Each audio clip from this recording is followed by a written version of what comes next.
in favor of take up much space and find it engaged. So Todak, at the end of that, really didn't lose too much, but they did lose the purple buff that Zayat wants. Yeah, this is still the very first Lord of the game. It's not too strong, but at the same time, you can see that Todak are not breaking formation at all. Nobody is opting to play on the opposite side of the map to deal with the wave. And finally, now that Zayat sees, okay, tier 2 bot side is done, they've shown 4 people, it's safe for me to head up top. Honestly, both of these two teams are playing like an absolute unit, right? And of course, they have got a very clear idea as to who is going to be the main priority, at least for the side of Chiku guys, right? He's been on the back lines of Todak pretty nicely throughout all of these engagements. Only died 3 times. Yeah. Krem has the immortality, so I mean Zayat doesn't have the damage for the one shot. Quicksand guard heals him up. 90 seconds until the next Lord, and gentlemen, like you guys mentioned, right? We haven't really seen big macro plays. It has been about all the brawls. Is it time for SRG to start looking into the map? I would like to believe so, but I think the only person who's capable, well, actually 2 people who are capable of doing it is Innocent as well as Cram. I did see Innocent actually finish off his Trinity build. He's already got it. He's looking for that winds of nature, and the same can be said about Todak, right? As much as Chiku guys wants to finish off whatever, I mean, it could be like, oh, hold on. Wow, they actually won Innocent. Lovely bloody hunt flicker into the winter crown. Todak needed that target. Finding more though, Dime Senpai comes in, AOG. That one's not going to connect, so SRG loses 2. Definitely decisive take from the side of Todak. And now that they have got the numbers advantage, at least they will be able to take the control of the river back into their hands. It would be a significant advantage, especially since the Lord is coming out in 40 seconds. Main thing is, they can't lose anyone from this point onwards. No, let's not forget that, unfortunately for SRG, their high ground defense isn't the best. Oh, wait. Do they want to go for a little bit more? Feels like Momo overextending a little bit, but he's not getting punished just yet. I want to quickly talk about the Winter Crown into Immortality for Yanlor, right? We saw the application of the Winter Crown. You can't cancel the Bloody Hunt, but it's so defensive from the side of Yanlor. I agree. Do they need anti-heal now that I think about it? I know that Zyme Senpai already had the glowing wand, already pretty much done. Momo probably is going to go for a Dom Ice. It makes sense if he does so. So I guess that's why Yanlord is allowed to kind of build whatever he wants. And more importantly, he's got the most valuable ult. Well, the fact that he will be able to just AOG in and just land the glowing wand to everyone, right? I think that is pretty nice, especially if Yums just decided to, yeah, everyone huddle together, here's a free revitalize, get everyone back into tip-top condition. Well, what a dangerous dance that SRG is attempting. But it seems like they want to finish this tangle. No thoughts of stopping. There's a taunt into a hook. Suppression comes through. Cram loses immortality. AOG splits the backline. Killing spree for Stormy. Yums wants to get away. Revitalize keeps him alive. But here comes Dime Senpai from the back. Yums loses his own immortality. Yellow forced away. Innocent comes in. Wisdom Nature on the Chiku guys. They both trade utilities. And now Zayat wants to go for the chase. Yums cannot reach him for the taunt. But Chiku guys compromise. Surf guys from the back takes him out. Innocent against Dime Senpai. Beastly 1v1. Zayat got nowhere to go. SRG coming back with 4. It was way too common for the side of Todak. They know they are in way too deep. And even though it was literally a Zyme Senpai versus Innocent game, Zyme Senpai's been like, yeah, I'm just gonna fight it to the death. Yep, can't beat these auto attacks, especially with max stacks on that Art of Thievery. He is one tough cookie, and Innocent, he is extremely bold. With that being said, although Todak were able to kind of split up these fights, they need to drag it out a little bit more. They found Stormy, which is already great, but Innocent cannot be dealt with a single person. I think that even for Chiku guys, his positioning, as much as he wants that traditional front to back, he is not finding it in this game, and I think this is where we're seeing Claude really start to shine with that BMI. Now, eventually now with the Lord gonna be coming in real soon, at least, like we said before, the high ground advantage for Todak is definitely there, and they do have a very strong ways of clearing up these lanes. As for SRG, just clear out the top lane tier 2, and things are definitely going to be fine. All right, now talk to me about this, right? Previously, I mentioned it before. Hey, you know, Valentina is going to go for the Starlium Scythe this time around because Edith is around, so it makes sense. No Edith this time. Is there an explanation for it? All I can just tell is the fact that there is Yums, and Yums is pretty darn annoying on that part, right? You're just gonna have to shred people as much as possible, especially since if Chiku guys can't really do anything much, at least Zyme will be able to deal with the front-to-back approach with what they want. Oh, that's a hook on Yellow. They want to go in. Winter Crown negates most of the crowd control. SRG fighting in the base of Todak, not really the best place to fight in, but still taking out Chiku guys. And an inhibitor. The hook from Yellow for the second one doesn't land. Fuyo take him down. Some guys re-engages. SRG wants the front blow, and they will get it. Decisive. Oh my goodness, what a punch to the throat here. 14 minutes until this game absolutely imploded on itself, and SRG takes game number 1 against Todak. Churros, you gotta come back in here. You saw that game, what are your thoughts about it?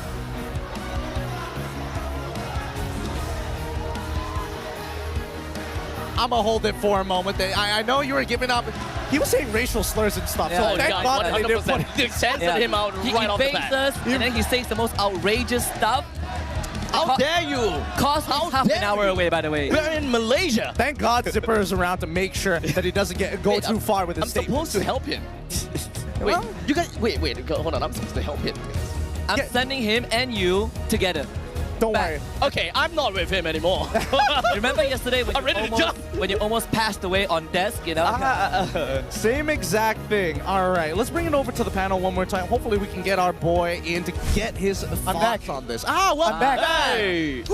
I was holding on my breath for too long.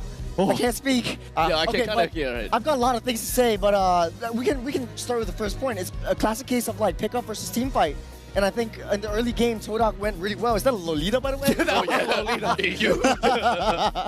I love it. I love how like they have the cosplay. I'm getting a little bit too ahead of myself. I love telling you, MWI, man. it's a culture here. That's why people saw earlier, there was the picture of the festival happening literally right outside. So even if you're not a big fan of MLBB, this is an easy way to Where is it happening at?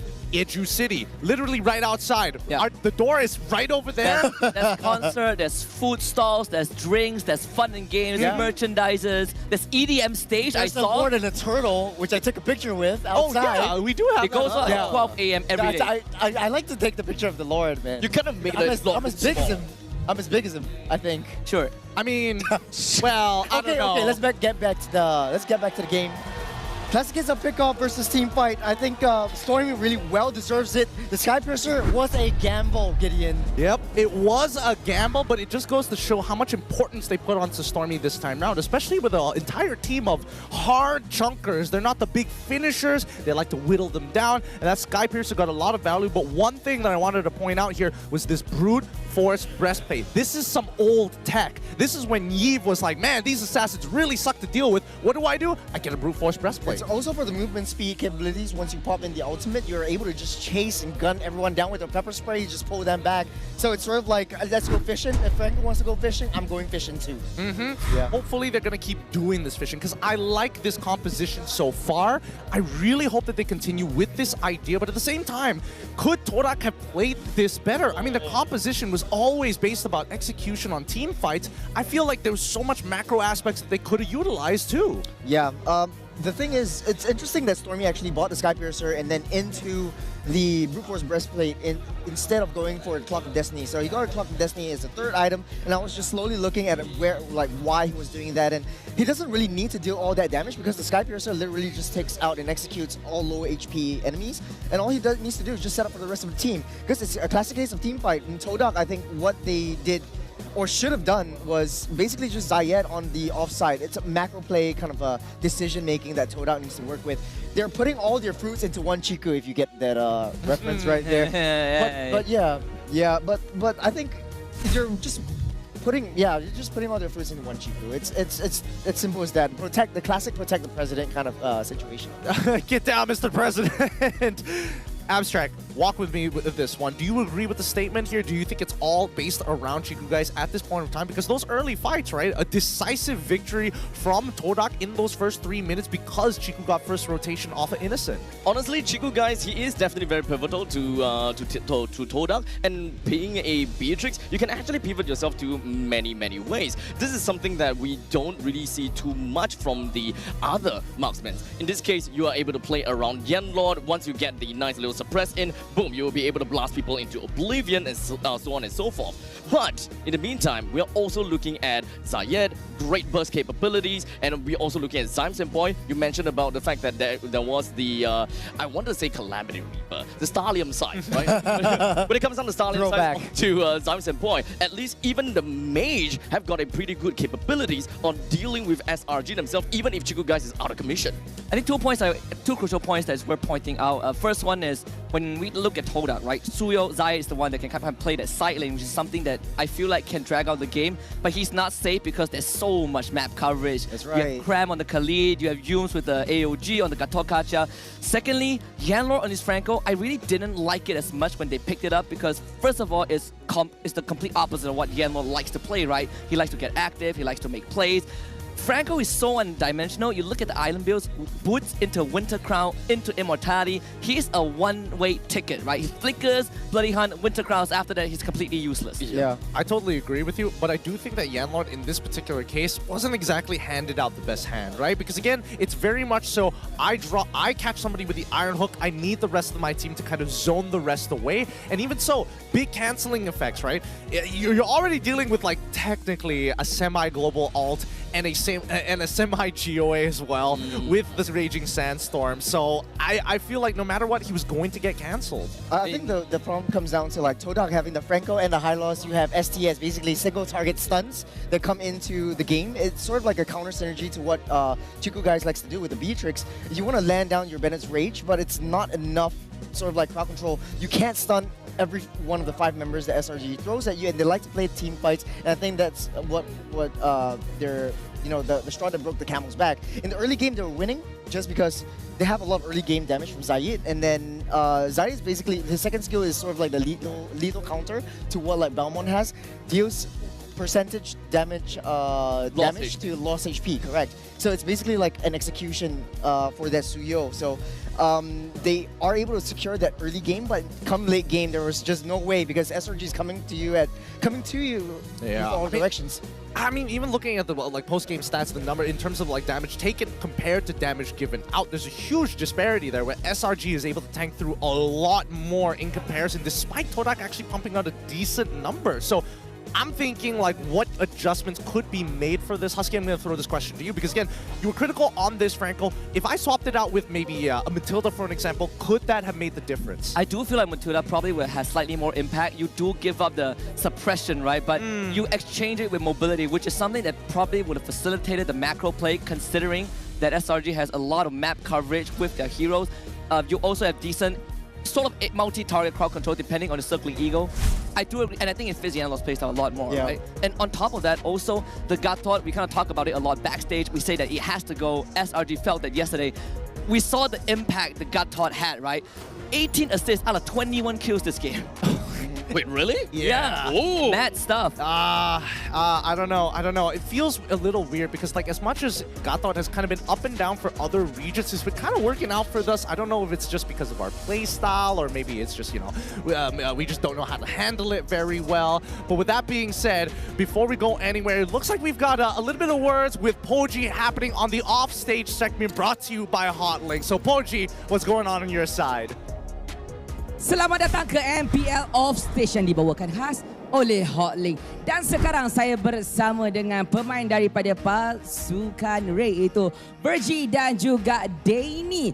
Alright, jadi sekarang saya ada soalan yang pertama. Apa perasaannya lepas tengok pertembungan yang pertama tadi? Pertandingannya sangat sengit sih. Tadi turtle pertama dapat Todak, tapi SRG dapat momentum lah. Jadi dapat menang. I see. Tapi kalau macam itulah, Todak, maksudnya dia dindong. Tapi apa yang membuatkan kekalahan Todak dekat dalam game yang pertama? Mungkin Todak hilang momentum kali ya. SRG dapat momen lah di objektif. Baik. Selamat jawapannya. So kita tengok soalan sikit lah, lebih sikit. Pada pendapat Virgie, dalam banyak region, sebab ada 16 yang akan bertanding dekat M6, region mana yang boleh bagi saingan dan kuat? Mungkin ada 3 lah. Filipina, Indo, Malaysia. Ada 3 region lah. Bangga. So 3 negara. Tepuk sikit lah dia nama Malaysia. Alright. So kita mungkin ada soalan untuk Mr. Danny.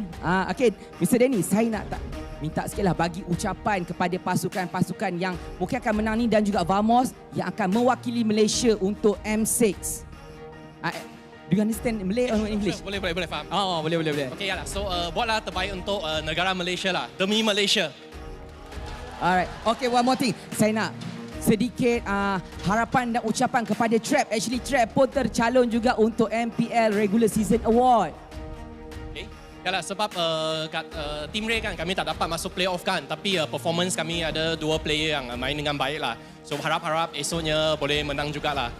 Tak apa, insyaAllah dengan Right, coming back into this, Boji really in his element today. I saw him hyping out the crowd. I saw the way he's handling these interviews. He's really coming to himself and feeling himself here in Johor Bahru. Now, we quickly sent over a text over to our boy all the way in the Philippines, Reptar, or otherwise known as Renmar, as you may know him, on how the meta will evolve as we approach M6. So we asked him, how do you see the meta evolve as you get closer to M6? And he replied, well, we'll see more flexible options for EXP and Roam. Hello, Akai. This meta punishes errors and deaths at the wrong time harshly, but can be strangely rewarding to hyper-aggressive teams. If hyper-aggression will continue to be rewarded is my biggest question. Churros, do you agree with the statement? 100%, 100%. This meta sort of seems like it's Malaysia's meta. Very hyper aggressive, and I think in the early it's sort of like you win an early game, snowball through all the way to the late game, because this is how like the itemizations and the gold system works. Once you get all of the gold systems, and then once you get all of the gold, you take control of the economy, you take control of the jungle, you sort of starve your opponent out, and they can't come back. It makes it that much more harder to come back, and it's easier for teams that are ahead to extend that gold lead rather than for teams that are behind to come back from a crucial sort of like base defense. And this is backed up by statistics, right? Throughout the entire MPL MY Season 14 playoffs, we have been seeing a trend whereby whenever you win in the early stages of the game, you are very likely be awarded the late game.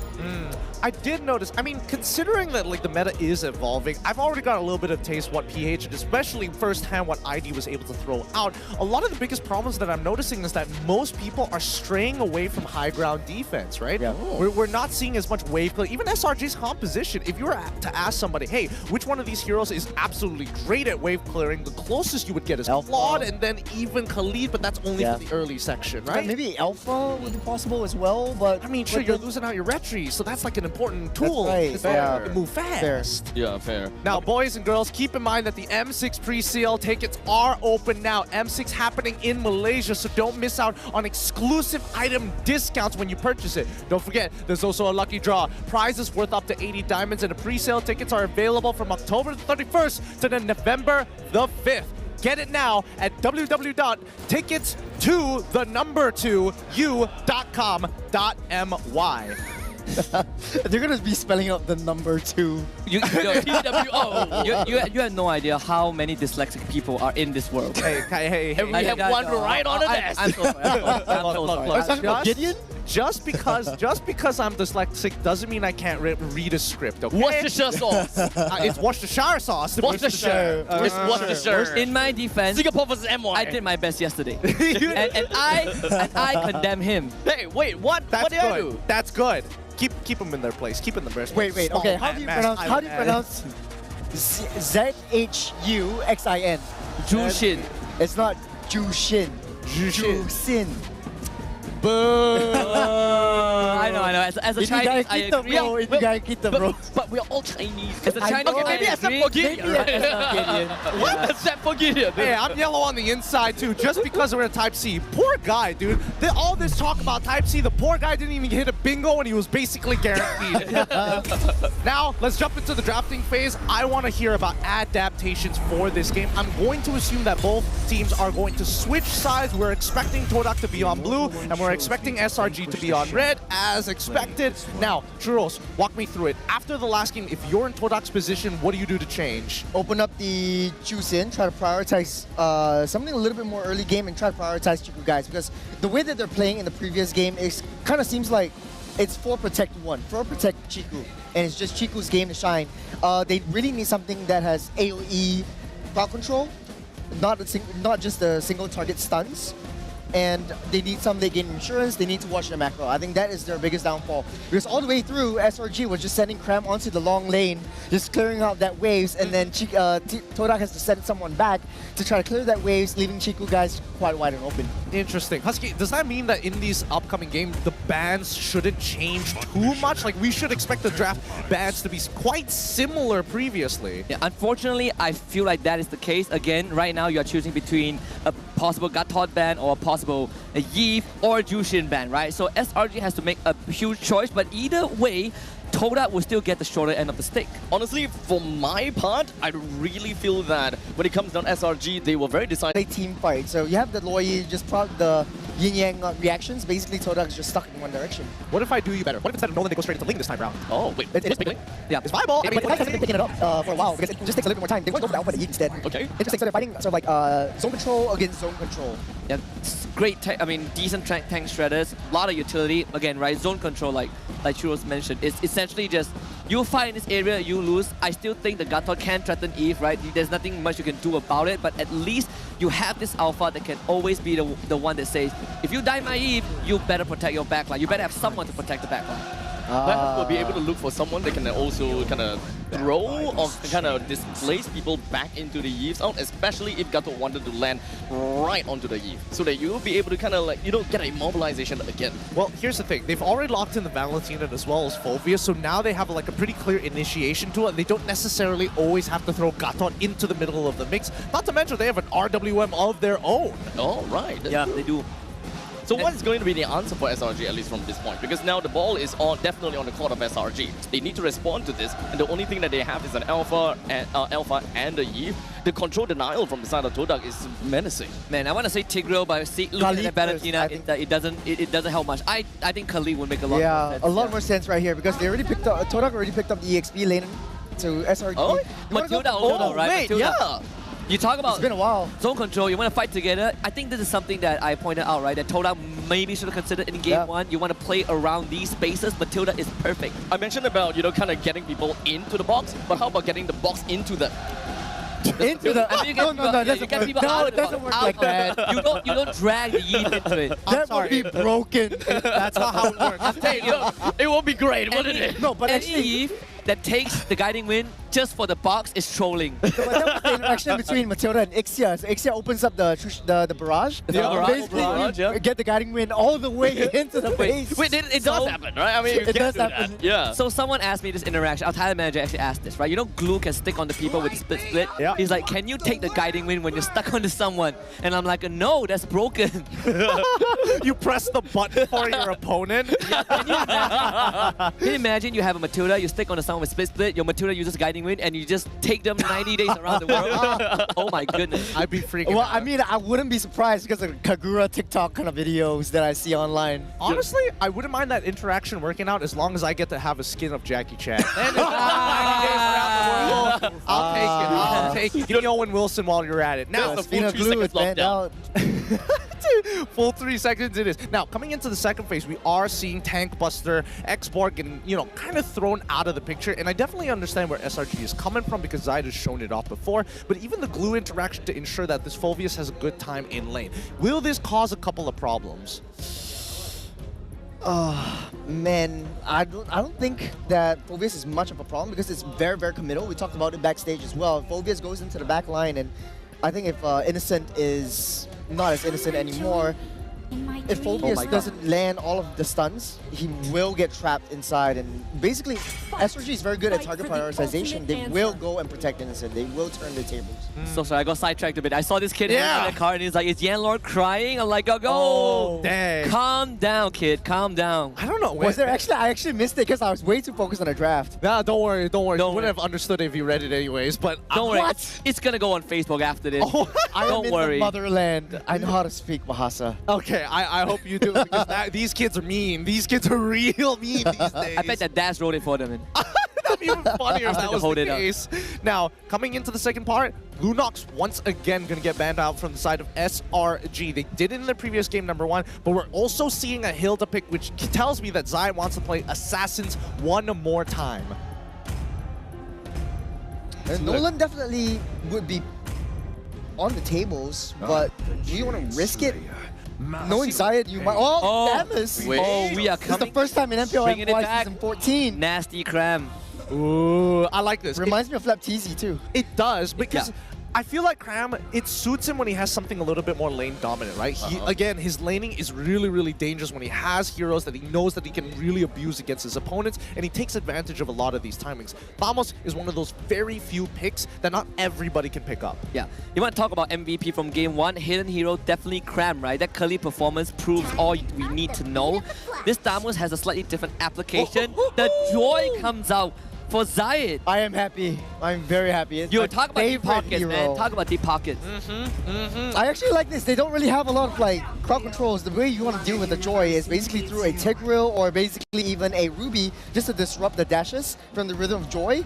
But there isn't any sort of like, you know, AoE crowd control that SRG has. So the turns have tables. Yeah, it has. Now what does the gold lane play?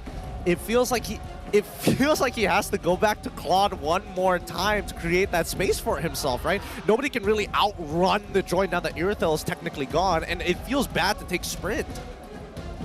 There's just so much things going on, right? Todak's side is kind of full-on run-it-down kind of composition, so option per se.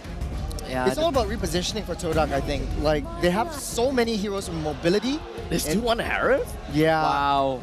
It just combos well with the Eve. I think that's what they want to go for. Sort of like fight in that zone. But for Todak's side, yeah, I agree with you. It's all run it down. It's all let's reposition where you position your RWM. Because I'm going to be coming at you from all directions. That's what they're saying. That's kind of my problem, right? You laid out the Zaman Force and everyone's running it down and you need to stay within your Zaman Force. The AOG is coming in and in the meantime you are just expecting the forward just constantly slamming on you. I don't know. I'm a little 50-50 on this, but Churros, break down the compositions for both sides. What should we expect from early, mid to late? Honestly though, I think early game, definitely SRG is going to have a better time just because they have the Thanos. It clears lane relatively easy, able to just go into that jungle, but then in the late game, it's Todak's game to win, man. All right, with that in mind, we've got the summary of how this game is going to go. Where are the tempo breakers going to be found? Is this going to be another SRG victory, or will Todak equalize the score in this best of 5 as we head into the Land of Dawn?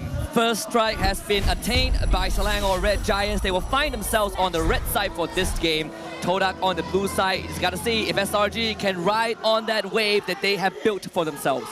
All right, let's jump right into this. Todak going to be on the blue side this time against SRG on the red side here. Now, Abstract, do you agree with Churros on this one? Because I feel like as much as both of these compositions will roughly want to scale, I do feel bad for Crab. He is going to fall off pretty hard compared to the rest of his team. One thing's for sure, right? When it comes down to Thamos, you beat the lane pretty hard. And of course, when it comes down to the early stages, you want... Oh, no, not early stages. All stages, you want to brawl. You want to make sure that you will run it down, same like what Todak is doing. But in the meantime, it is all about crowd control that really halts Cram's potential. So if anyone were to just kind of stop him, there's really not much that a sitting Thamos will be able to do with the Cauldron Inferno up. That's also a good point here. Looking at the emblems as well as the talents, once again, Chiku, guys, is not going to back down against the Harith with an impure rage and tenacity. He's brave. He's going to go for Master Assassin. Now, mid lane is going to be a very big contention point, right? Because as much as Zyme Senpai wants to walk up, he can't do it without losing a good chunk of his health. So he needs the concussive blast from Yan Lord to help him clear that lane effectively. I like the rotation from Yums as well, arriving top side. I think Cram, even without Yums, he might be able to survive with vengeance, but we see an attempt from Zayed. He's going to chip away Cram's health as much as possible as the rest of the backer comes in. Yanlord sees this, guys, and Yums shows up. An instant call to retreat from Todak. Maybe they are deciding otherwise. Yanlord has a ton opportunity. Sukai gets caught. Good Spear of Alpha to negate that. Very good buffer. Very good buffer. I think at this point, I don't know, that was a bit of a weird decision, right? I don't think they have enough damage to effectively take somebody out just yet, especially with the Phoveus, right? He doesn't have his ult to get that big burst of damage, and I think the base damage from Yanlord, yes, it's high, but he kind of needs that meter to build up. Again, trading blows on the top side as Turtle has just spawned. SRG would take priority. Yums and Yanlord have been helping on the XP laners for majority of the first 2 minutes, so level 4 is still basically a full minion wave away. SRG really seems to really prioritize the Cauldron Inferno for very good reasons, right? In the early stages of the game, that is what you want for thick HP. RWM from Stormy really wants to take out Yanlord. Revitalize keeps him alive. Here comes Momo. Yums gets slammed on. First blood for Momo. Zyme Senpai now unleashes the stolen RWM. It's gonna be Todak finding the first kill. Oh, that's a little unfortunate. What an unfortunate way to die. He had Flicker available, just again, really believe that the guiding winds would have been enough. Level 5 for both junglers, but even a kill on the bottom side. It's gonna be a trade for sure, right? Not Zayed? Maybe not. Oh! Innocent survives death. Honestly, now, since we were talking about the cram for a bit, you know, when it comes down to Thamus, I'm not particularly a very big fan of the Thamus in this game, right? When it comes down to the 1v1 laning, sure, you kind of win a little bit, but you don't exactly beat Momo, especially once Momo is level 4. All the untargetable moments, you literally have got 0% to hit in order to make full use of your Quarter Inferno. And if picking up the Vengeance as well, you don't really have a claw on the opposite. Oh, wow, so flicker in for Momo, still Cram. Take the turtle, they jump on the Stormy. Stormy gets away with the Cyclone Eye. Cram now, he's a beast. Hell unleashed. Yum takes out Yanlord. SRG thinking of one more. They can't find it, but it's good enough. So you were saying, Abstract, Graham got pretty deep in there. And I think one of the unique aspects of it was the fact that at least Yums can help him come back into that fight, keep him alive long enough for him to get some actual value. Honestly, if it's ganking potentials, sure. But when it comes down to 5v5, you're literally throwing bodies. I really want to see Cram, you know, coming into action. I agree. He's really big sandbag. Don't forget, he's also got Vengeance. Oh, Momo's gonna go down. Too much damage. Way too much. Overwhelming. 3-man gang topside finds the kill. Yum soaks up XP mid. Yanlord invades the jungle. He's gonna take some space up, but I want to kind of bring attention while Yum's gonna go down, but with Innocent finding their solo kill on Chiku, guys, is that going to be a tipping scale for SRG? We're gonna have to see the gold difference first. I think if there's 1,000 gold difference, yes, it's basically done for Chiku, guys, until he gets like maybe 3-4 items. But at this point, we've seen Innocent come back from deeper deficits as well. So I would like to imagine that, yes, it's pretty much over for Chiku, guys, but it's not completely over based on the game state. There's still quite a lot of time, considering the fact that it's coming close to 5 minutes into the game. And SRGs, we definitely want to see them dominating in the early stages of the game. But if whether they can even hold on to the mid stages of the game, mostly is going to be my question. Because Todak, at that point in time, I would expect that Zayed has got a pretty good amount of damage onto himself. Momo and Yanlord should be able to survive pretty nicely. And of course, Innocent, the fact that he did manage to pick up a Starling Scythe itself, that is something that I don't expect too much just yet. Oh, the president is in danger. The presidential model vehicle is just not enough. That's a second kill on the Chiku, guys. What do you even do there? You know that the dive is going to happen. You can't afford to lose your way because you're already falling behind against Innocent. Now you're 0-2 and you're losing turtle pressure as well. Now, of course, with the turtle taken down in favor of Selangor Red Giants, the lead is kind of big. And Yanlord, AOG getting himself out. I'm not too sure if Innocent can take this. They stagger Innocent a bit. Can he? With the Dark Wave, so Yanlord gets out. Momo, again, selfless to keep his teammate alive. Bottom tier 1 falls. SRG is starting to step on the gas. Oh, this is looking brutal. Like, Yanlord is just a punching bag at this point, right? Ooh, actually catch Zion Senpoi in the first dash. The Stormy might come in. Oh, doesn't have it. Ooh, Zion Senpoi gets away, but now Zayed might be the next target if he stays there for a bit longer. Yums can miss the flicker. He just wants to close the distance. Circling Ego. Can you dodge it? Zayed doesn't have the dash. He finds no joy in that route to escape SRG with another pickoff. RWM on the Yanlord. It's going to be immobilized at the edge. Escapes the box. Man, and then Yum's coming to make sure that he can't recall and has to walk back to... Man, Yanlord is having such a rough game. He cannot really do much in these scenarios. And this Thamos pick is really showing why it's deadly. 2 levels ahead against Momo, a single dive to end that laning phase, and now it's spilling into not only the jungle, but even the gold lane. So at least when it comes down to the aggression, SRG has got it handled. Once they have got the lead, they will be able to move along with the lead and doesn't even allow Todak to play that 5-man run it down kind of composition, because even if they do, they're so heavily behind that even if they jump right in, all 5 of them is just going to be taken down, kind of making Todak kind of think about it. Do we really want to go all in? Yeah, I think at this point with the 4K gold lead that Selangor Red Giants have, they will have control over the next 2 minutes of the game. But I think that Todak at this point, they just need to mitigate the bleeding. They know they can scale into the later section of the game. And I think that Zayed, he's not going to be relevant until he's got a Holy Crystal in the bag. When we introduce the 2 teams, we talk about the Roamers being the ones that need to step up, right? They have had ups and downs, but Yums is on the up for sure. Yanlord getting caught. Yums now circling Eagle, Ooh. protecting the backline. Chigu guys again goes down. Momo tries his best, but it's just not able to withstand the sheer force of SRG. Double kill for Sukai, 3 for SRG. Man, and you can see that Zayed, he's going in, he goes out, and as soon as he thinks about going back in, he realizes this is too much for me to handle. Right now, with no disengage mechanics for the side of Todak and the constant pressure being applied by SRG, this game is really starting to snowball out of control. Same thing, one after another. For Selangor Red Giants, they zoom in onto one person, they take this one guy out, and then go on to the next. Todak have got no answers for that at all, even though they have got quite a bit of big out. But once again, like I said, is very comical. And SRG, they got the game, the early lead, and trying to break that tempo. Wow, it's asking too much. AOG comes in from Yanlord. That's the pickup. Stormy goes down. Yums with the flicker. Momo catches up. Circling Ego buys some distance. Guys win. Yums disengage. SRG cutting their losses. Yums very, very lucky to be alive here, although not so lucky as Stormy. I think that right now, the biggest mistake we're seeing from SRG's side, and we've seen this actually happen the last time they fought against each other, that Zyme are in these awkward spots, almost playing like Moon during M1, where he finds an angle because nobody checks certain bushes. It's just kind of like this off-angle plays, right? I mean, he did start as a roamer at one point, you know? That's the the point. roamer mentality, you know? You know both roles. Kind of playing against SRG, thinking that, oh yeah, this is not gonna be where I am, but ta-da, I am. Got wave pool. Again, a bit of a stagger, right? If Todak could keep the turret alive, that would be great, but unfortunately, SRG just brute force their way through. And with Stormy coming back to life, SRG with the full force, let's see how much damage they can do with this first lore as Zayed cuts down the bot wave.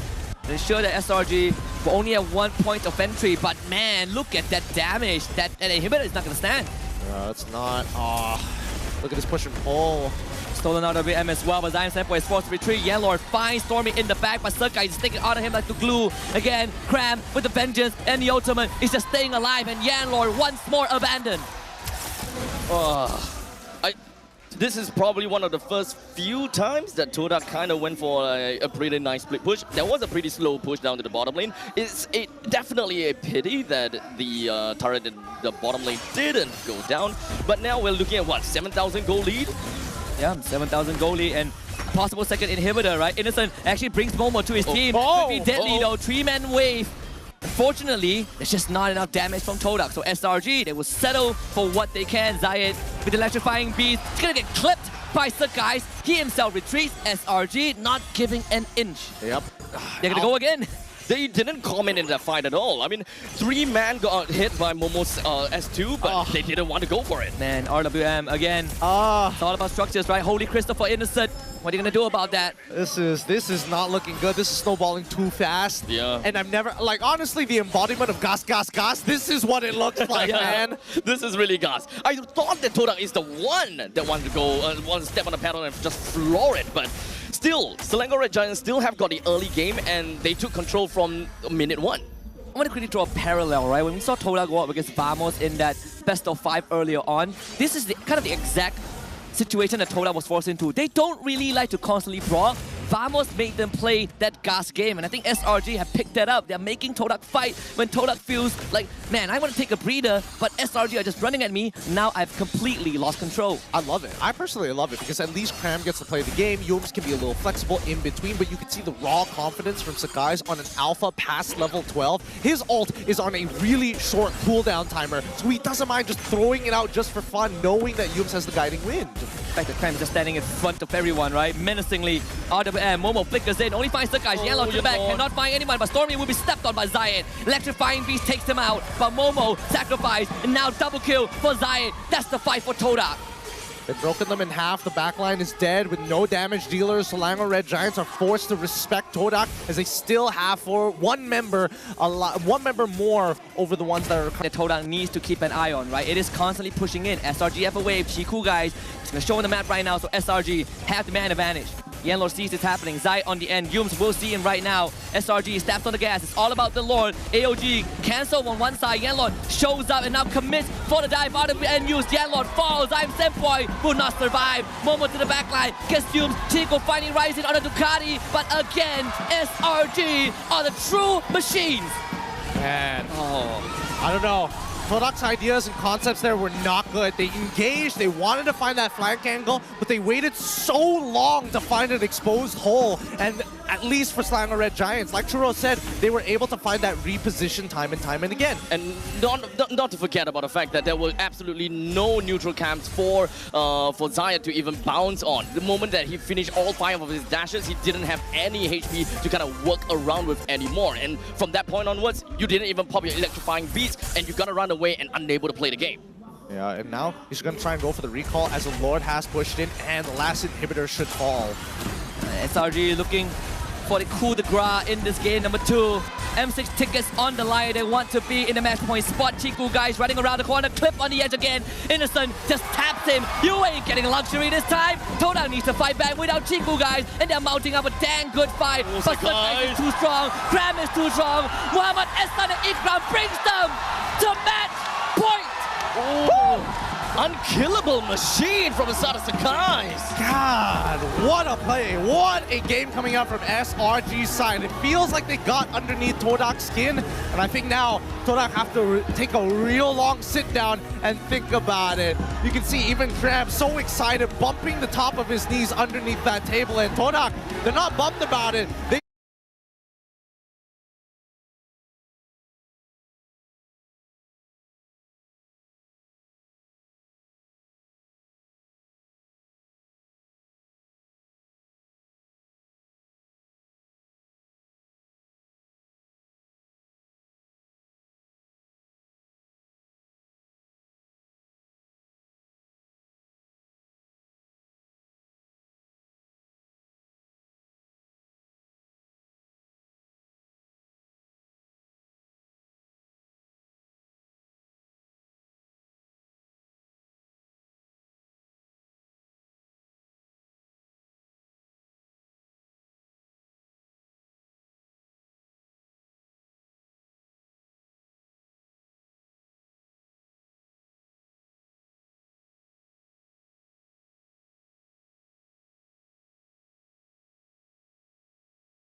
about it. They know for a fact this A freaking fairy that can just pull you away in team fights. Fairy. I don't know what Todak is.